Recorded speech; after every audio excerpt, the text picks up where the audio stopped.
Today Extra hosts Sylvia Jeffreys and David Campbell spoke with Nine Honey's royal reporter Natalie Oliveri about the news. The Queen expressed her sincere wish that Camilla would become Queen Consort.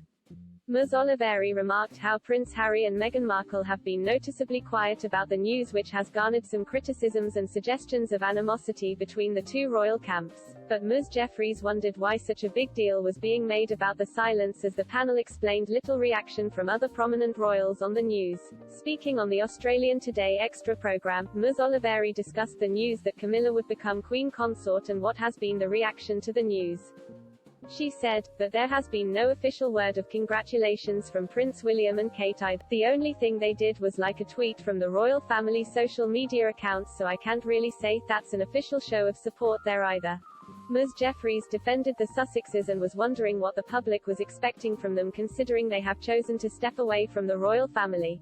She added, "I don't know what anyone expects them to say. They're on the outskirts of the royal family now anyway. What was expected of them?" Mr. Campbell agreed and said the Cambridges have not been attacked in a similar way despite not making a huge public show. He explained, "Yeah, as you said, no one's criticizing Kate or William. First think that's a really good point. I feel like that journalists say HES still mad about her mom years ago. We don't know any of this, do we?" Ms. Oliveri pointed out the only people who have commented publicly on the news are the immediate royals it affects, with Prince Charles and Camilla both releasing statements shortly after the news. Despite the defense of the Sussexes, some have come out to attack them and question why they have chosen to remain tight-lipped this time.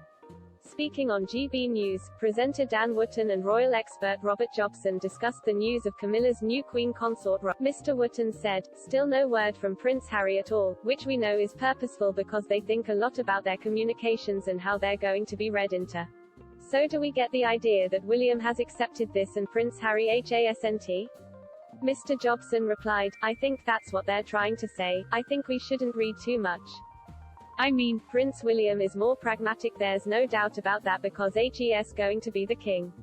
He has to be a bit more grown up about all this, but one must remember that when Harry's mum died, he was only a little boy, he was only 12, and he would have found it quite emotionally difficult to accept her as his stepmum, and to be fair to Camilla, she never really hadn't. She had a family herself.